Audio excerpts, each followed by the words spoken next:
Hey everyone, welcome. I am absolutely thrilled you're joining us for this explainer today. We are taking a deep dive into some truly raw, unfiltered business strategy. We're going to bypass all those shiny, polished theories you'd normally find in a textbook. Instead, we are pulling insights directly from a live mastermind session. We're talking about looking right over the shoulders of real entrepreneurs who laid their absolute biggest challenges out on the table and got some incredibly candid advice from their peers. So if you're looking for actionable takeaways to finally break through your own business bottlenecks, you are in exactly the right place. Okay, let's dive right into this. Here's a quick roadmap for today's explainer. We'll start by going inside the hot seat, then look at crafting an irresistible offer, rethinking strategic partnerships, the math behind taking a big leap, and finally, escaping the perfectionism trap. These 5 pillars tackle some of the biggest hurdles in business growth today. So let's start with our first topic, inside the hot seat, which really is a high-pressure mastermind environment. Now, to really get a feel for where these lessons came from, we have to understand the setup. A hot seat is definitely not your casual coffee chat. It's a highly dedicated 7 to 8 minute window where an entrepreneur states a specific challenge and gets immediate, completely unfiltered peer feedback. Because the clock is literally ticking, it forces everyone to skip the long, drawn-out storytelling and just get straight to the facts. It's absolutely a pressure cooker. But hey, pressure creates diamonds, right?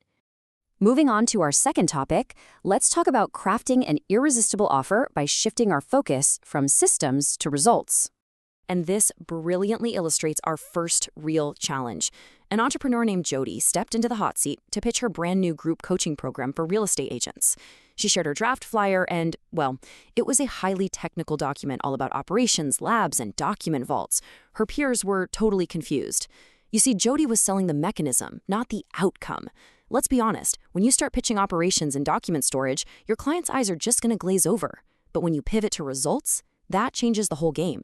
Real estate agents just want to earn more money in less time, with way less friction. You absolutely have to sell the emotional result the client actually desires. The group also helped Jody reframe what her pitch document was really meant to do, and this is a trap so many of us fall into. Look, if you pack a flyer with way too much detail, it's just overwhelming. The true purpose of a pitch graphic is simply to initiate a conversation. It's not meant to sell your entire package right there on the spot. Instead, it's best used as a tool during a one-on-one discovery call, letting you walk the prospect through the value step by step. So don't let your marketing materials overcomplicate the conversation before it even has a chance to start. All right, next up is topic number 3, rethinking strategic partnerships and avoiding what we call the high school science project.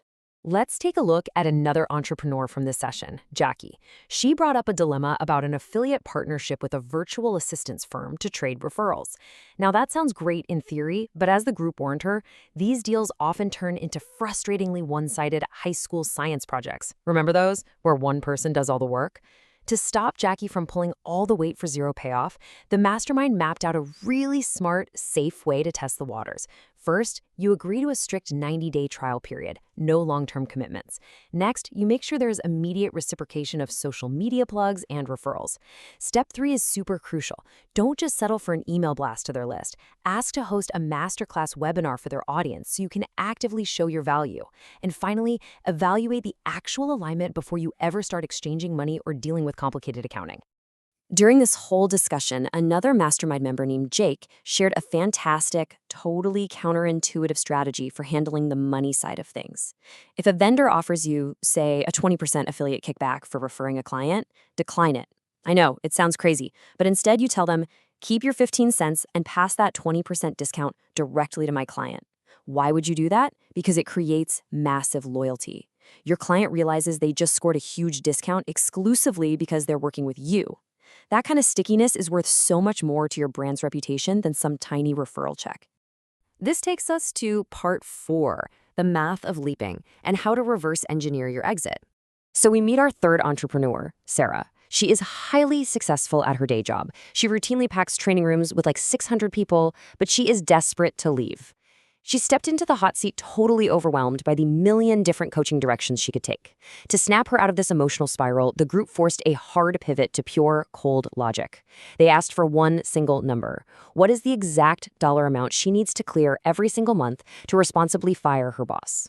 Her answer was $5,000. By nailing down that one specific target, the massive emotional hurdle just shrank into a simple math equation. Now, what's really interesting here is that once you have your cold, hard number, there are so many logical paths to hit it. It's just solving for X. Since Sarah already knows exactly how to fill a room with 600 people, she could use a mass market strategy. Think about it. 600 people paying just $50 yields a massive $30,000.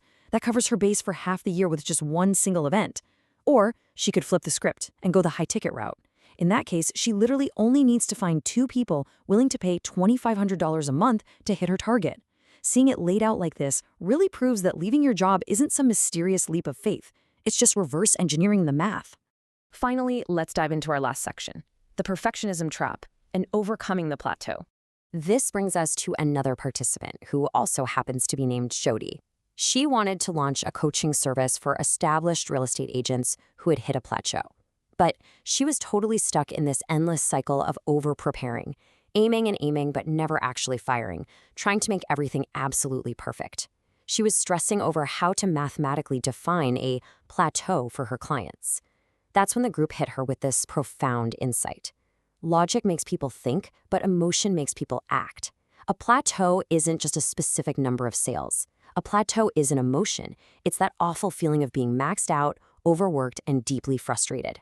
To get those clients to buy, you just have to speak directly to that emotional pain. And to finally get Jody out of her own way, one of the members delivered this incredibly powerful reality check. They told her, if you make everything perfect, you are now unrelatable. Wow. Think about that for a second.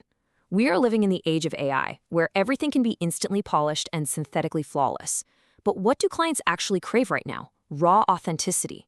When you stumble, when you make a little mistake on video, or when you launch a product that isn't 100% finished, people actually trust you more because they know you are a real human being. So the mastermind group threw some rapid-fire mindset shifts at Jody to break her perfectionism. They told her, start with something, anything. You do not need the entire A to Z menu completely built out to just begin. Let your early failures actually guide your success, because honestly, without failures, you're never going to know what the market actually wants from you. Focus entirely on taking action over making plans. Done always, always beats perfect. As we wrap up this explainer today, I want to leave you with the exact same provocative challenge that the mastermind gave to the entrepreneurs in the hot seat. You have the knowledge. You've seen the strategies. Done beats perfect. So what are you waiting for? Jump. Take that messy, imperfect action in your business today. Thank you so much for diving into these insights with me, and I challenge you to go apply them right now. Catch you next time.